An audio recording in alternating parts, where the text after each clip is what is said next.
Everyone, in this very video we are going to be looking at Thevenins theorem as one of the electrical network theorem.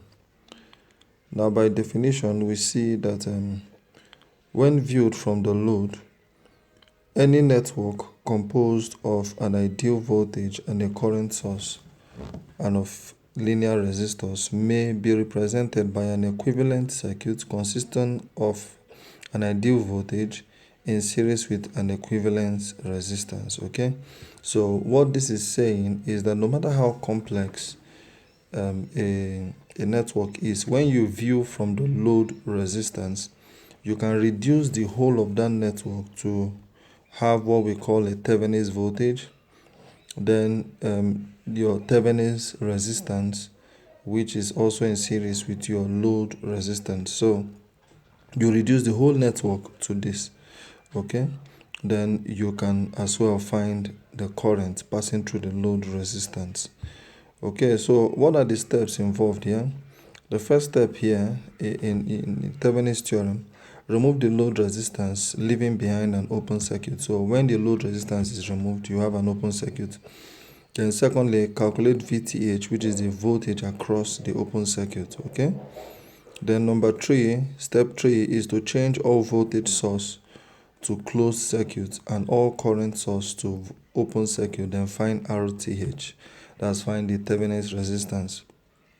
Number 4, draw a circuit with VTH in series with RTH and RL. Okay, then finally we can now find the current, which is VTH all over RTH plus RL. We are going to look at an example here. It says use Thevenins theorem to calculate the current through the 4 ohms resistor. Okay, like we mentioned, the first step here is to remove this load resistance. Since we're interested in the 4 ohms resistance, we'll remove the 4 ohms resistance and make it an open circuit. Your circuit is going to look exactly like this. You see that? So you have an open circuit here. Now, the next step is to calculate the voltage across it. Now, because this is an open circuit, it's assumed that the current flowing through or supplied by this EMF is passing through this 10 ohms resistor and also passing through the 5 ohm resistor because of this open circuit. Remember, when a circuit is open, we can say that no current or very infinitesimal amount of current passes through it because of its extremely high resistance. Okay, so with this we can easily find the voltage across this 5 ohms resistor using the voltage dividers rule, since 10 ohm and 5 ohm resistor are in series. So if I call here V1 and I call here V2, okay, so we can say that V2 now is equal to 5 all over 5 plus 10, okay, multiplied by the total voltage, which is 15. Okay, so that is going to give us 5 over 15 times 15, okay, which is equal to 5 volts according to voltage dividers rule that states that V2 is equal to R2 over R1 plus R2 times the total voltage. Okay, so it means that the voltage across this here is 5 volts, so we can write the 5 volts here. Now the direction of the current. Now since the current is entering, at that point where it is entering, it is positively charged, and at the point where it is leaving, is negatively charged.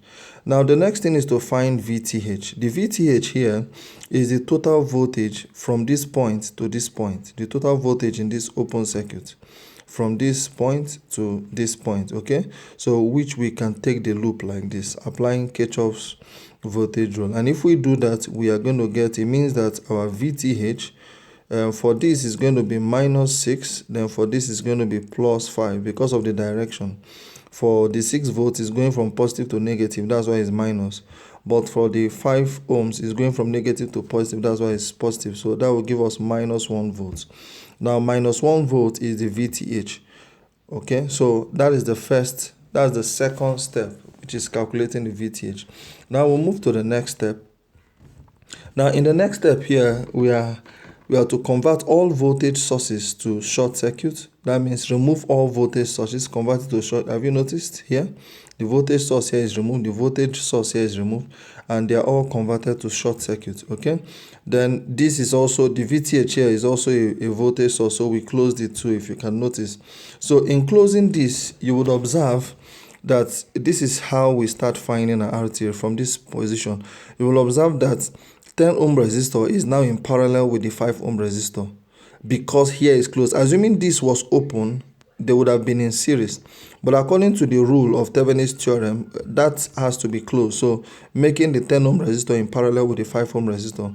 So with that, we can calculate our RTH. Our RTH now will now be 10 times 5 for parallel connection, all over 10 plus 5. Okay, so that is going to give us 50 all over 15.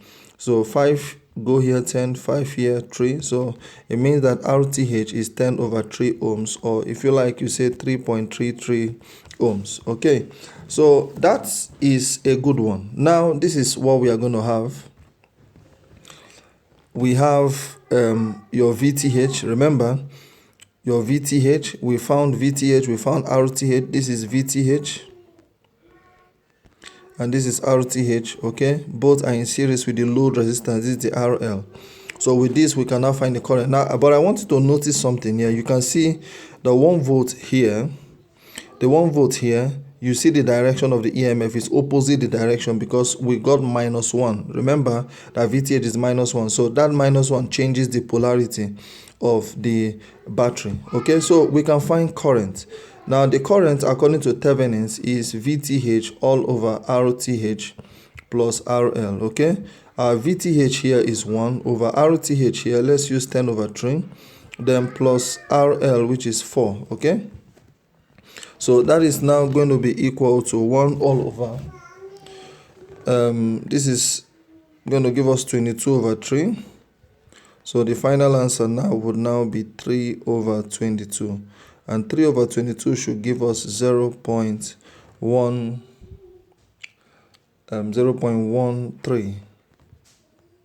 so on and so forth, amperes. So that's the answer. So according to Thevenins theorem, the current passing through the foam resistor is 0.13 amperes. Please don't forget to subscribe to our channels to get updates of our classes. Have a nice day. Thank you.